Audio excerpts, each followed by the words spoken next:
Тэнгэр заяат монголчуудаа энэ өдрийн мэндийг хүргэе. Таны мэдхүн болон маань эхлэж байна. Манайхан тухлан сурж таалан болгоно. Лайк, саб, комент бичээрэй. Манай цэнхэр гариг хэрхэн өөрчлөгдсөн тухай 5 гайхамшигтай баримт ярьж өгье.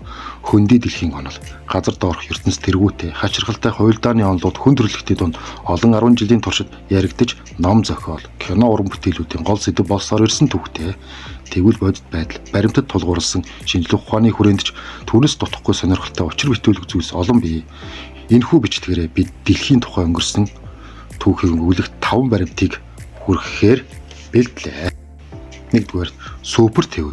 Супер тэв гэдэг нь тухайн гаригийн бүх хуурай газар нэгэн цул болсон байх үзэгдлийг хэлнэ. Нэгэн цагт дэлхий дээр супер тэвд оршин байсан гих олон нотлохоо бий. Газрын царцтас давхаргын хөдөлгөөний улмаас 600 сая гаруй жилийн хугацаанд нэгэн супер тэв үүсэж мөн хугацаанд салан оддог гих онол дэмжигдэж буй.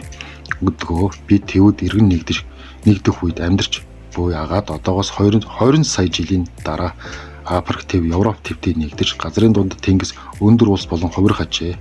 Мөн хугацаанд Австрали тэв Аз Африк тэвтэй нийснээр 200 сая жилийн дараа гэхэд бас нэгэн супер тэв үүсэх төлөв бий. Түүх сөвгөл анхны супер тэв бол Баалбара 3.6 тэрбум жилийн тэртээ бий болсон бөгөөд газар нутгийн хувьд жижиг арлын хэмжээтэй байсан гэж үздэг. Өдгөө тус тэвийн хэсгүүд өмнөд Африк болон баруун Австралид бий. Түүний дараа Урх хэмээх супер тэв бүрлдэж хожим 1.5-аас 2 тэрбум жилийн дараа Колумбиа Атлантик тэвүүд бий болжээ. Тухайн цаг үед Амазон болон Конго морины айс хав нэг бүхэл байсан гэдгийг түүхчид үздэг. Одоогоос 1 тэрбум жилийн өмнө Родиана хэмээх нэгэн супер тэв бий болж болох үед мөцөлгийн үе эхлэж тэв салан одох үед дуусгар болжээ. Родиана тэв салах үед Лауразаны буюу өнөөгийн Европ, Аз, Гондвана буюу Африк, Америк, Энтэг, Австрали тэвийг хамрах тэвүүд хуваагджээ. Харин хамгийн сүүлийн супер тэв болох Панге 300 сая жилийн өмнө бий болсон байжээ. Хоёрдугаарт мөсөн давхарга. Дэлхий дээр олон мөслөгүүд оршин бий болсон.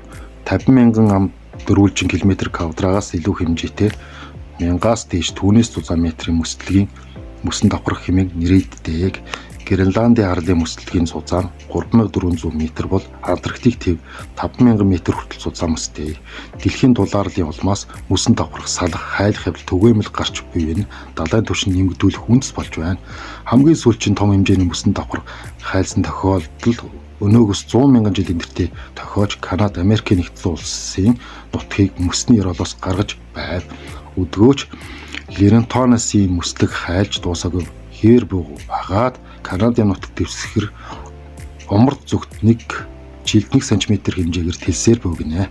Түүнчлэн өнөөгийн хойд Америкийн цэнгэг усны үндсэн нөөц болсон их нууруудын хотхорыг Ленортаны мөслөгтэй холбоотой гэж үзэх нь бий.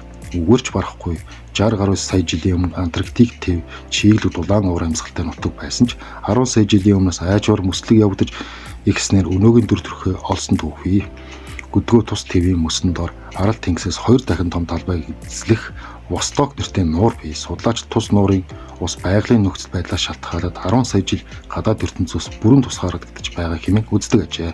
Үүнтэй ижил мөсөнд орох нуур далай тэнгис манай нарны аймагт нэг бус удаа ажиглагдаж байсан. Амазон мөрөн өмнө дурсамжлан Гондвана супер тэвийг оршиж байхад урсаж байсан Амазон мөрөн өдгөө хүртэл оршиж буй байна. Тухайн цаг үеэс ялгаатай нь өдгөө Амазон мөрөн Конго мөрний айс хамнаас салж 15 сая гаруй жилийн тэртээ үүссэн Андын нуурны цутгалаас их аван урсах болжээ. Өмнөд Америкийн их газраас Африкаас салан одох үед Амазон айс сав нутаг урсгал усгүй болж боогцноос тэнгис үүсгэж байсан гих таамагч бий. Тэр цагаас хойш асар их хэмжээний улс чигийг өөртөө төвлөрүүлснээр их дэлхийг хүчил төрөгчөөр хангагч 400,000 орчим ургамал 16,000 орчим зүйлийн мод олон мянган амьд тэнгэр болон хувирчээ. Амазон мөрөн үлэг гөрвөлүүдийн ноёрхлоос эхлэн инкийн соёл иргэншил үүсэж мөнхөх Испани эзэнт төргөн биелэгчид газардарч нутгийн уугуул иргэдийг хятад хүртэл олон мянган төвхийн гэрч болон өнөөх хүрсэн. Чад нуур өдгөө 1350 км квадрат талбайг эзлэх орших Чад Нуур нэгэн цагт хагас сая хавтгай дөрвөлж нутгийг эзэн оршиж Африк твийн зүрхэн дэх баян бүрд болж байсан түүхтэй. Харамсалтай нь ан амьтдын хувьд Диважимет байсан энэ бүс нутаг 10,000 орчим жилийн өмнөөс эрс өөрчлөгдөж цөлжиж эхэлснээр өнөөгийн Сахарын цөлийн дунд орших жижиг нуур болон хувирсан байна. 5 дугаарт байгалийн зохицол харилцсан уялдаа. Африк твийн нийт газар нутгийн 30% дангаар эзэлдэг Сахарын цөл жил бүр 28 сая тонны салхин туугдан Атлантын далай, Амазоны айс сав нутагт хүрдэг. Тус эзний нүүдээр олон төрлийн эрдэс бодис туугдан явдгийн дотор 20,000 тонн орчим фосфор багтах бөгөөд түүгээр олон зуун төрлийн зүйлийн ургамлууд шим тэжээл хүртдэг ажээ.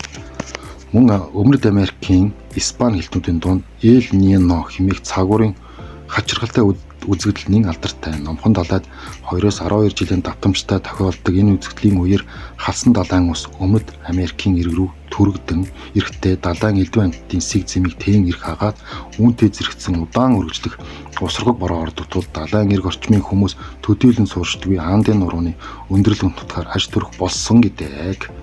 За ингээд дэлхийн гаргийнхаа талаар сонирхолтой мэдээлэлтэй болсон гэдэгт итгэлтэй байна.